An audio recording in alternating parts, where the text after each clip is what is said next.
இன்றைக்கி வந்து டேஸ்டியான குண்டு குண்டு உப்பலான பூரி எப்படி பண்ணலாங்கிறத பார்க்கலாம். பூரி அப்படின்னு சொன்னாலே சின்னவங்கலேருந்து பெரியவங்க வரைக்கும் ரொம்ப விரும்பி சாப்பிடக்கூடிய ஒரு உணவு தான் பூரி. இந்த பூரியை வந்து எப்படி சிம்பிளாக சூப்பராக பண்ணலாம் அப்படிங்கிறத இந்த வீடியோவில் நம்ம பார்க்கலாம். இதுக்கு தேவையான பொருள் பார்த்திங்கன்னா, கோதுமை மாவு நான் 3 கப் எடுத்திருக்கேன். அதுக்கு தேவையான அளவுக்கு உப்பு சேர்த்துக்கோங்க. 3 டேபிள் ஸ்பூன் அளவுக்கு ரவை சேர்த்துக்கோங்க. 3/4 கப் அளவுக்கு மைதா சேர்த்துக்கோங்க. சேர்த்துட்டு கொஞ்சம் கொஞ்சமாக தண்ணி விட்டு நல்லா பிசைஞ்சு எடுத்துக்கோங்க. ஸோ தண்ணியாக இருக்கக்கூடாது, மாவு வந்து நல்லா கட்டியாக இருக்கணும். ஸோ அந்த அளவுக்கு நல்லா பிசைஞ்சுக்கோங்க. உங்களுக்கு மாவு வந்து நல்லா டைட்டாக இருந்தால் தான் பூரி சுடும் போது உங்களுக்கு வந்து அதிகமான எண்ணெய் வந்து குடிக்காது. இல்லாட்டா பார்த்திங்கன்னா தண்ணியாக இருக்குது மாவு அப்படின்னா உங்களுக்கு பூரியில் வந்து பார்த்திங்கன்னா அதிகமான எண்ணெய் குடித்து உங்களுக்கு வந்து சாப்பிட்றதுக்கு முடியாது. அதனால் வந்து கொஞ்சமாக தண்ணி விட்டு நல்லா டைட்டாக பிசைஞ்சுக்கோங்க.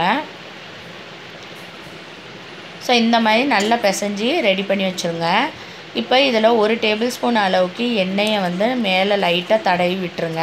எல்லா பக்கமும் படுற மாதிரி நல்லா தடவி விட்டுருங்க.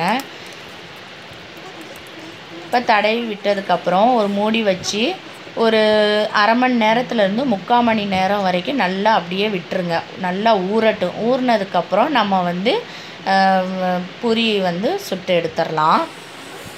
ஸோ இப்போ பாருங்கள் 3/4 மணி நேரம் ஆயிடுச்சு. நல்லா சாஃப்டாக இருக்குது. இப்போ வந்து நம்ம உருண்டை பிடிச்சிடலாம். ஸோ சின்ன ஒரு லெமன் சைஸ் அளவுக்கு நீங்கள் உருண்டை பிடிச்சிக்கோங்க. ரொம்ப பெரிய சைஸாக பிடிக்காமல் சின்ன சின்னதாக உருண்டையாக பிடிச்சிக்கோங்க.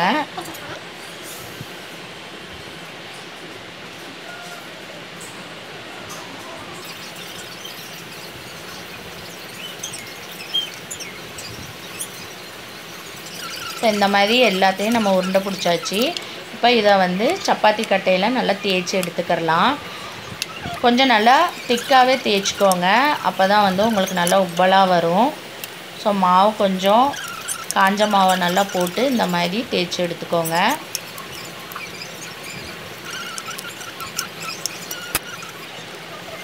இப்போ எப்படி பண்ணலாங்கிறத பார்க்கலாம்.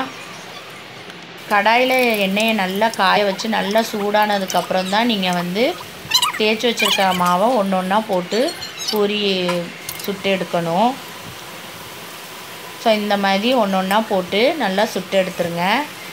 லைட்டாக நீங்கள் அழுத்தம் கொடுத்தாவே போதும், நல்லா வந்து உங்களுக்கு உப்பலாக வந்துடும். பாருங்கள், நல்லா லைட்டாக அழுத்தம் கொடுங்க. ரொம்ப அதிகமாக கொடுத்தீங்கன்னா ஓட்டை விழுந்துடும், அப்புறம் உப்பலாக வராது. லைட்டாக கொடுத்தீங்கன்னாவே உங்களுக்கு வந்து நல்லா உப்பலாக வந்துடும்.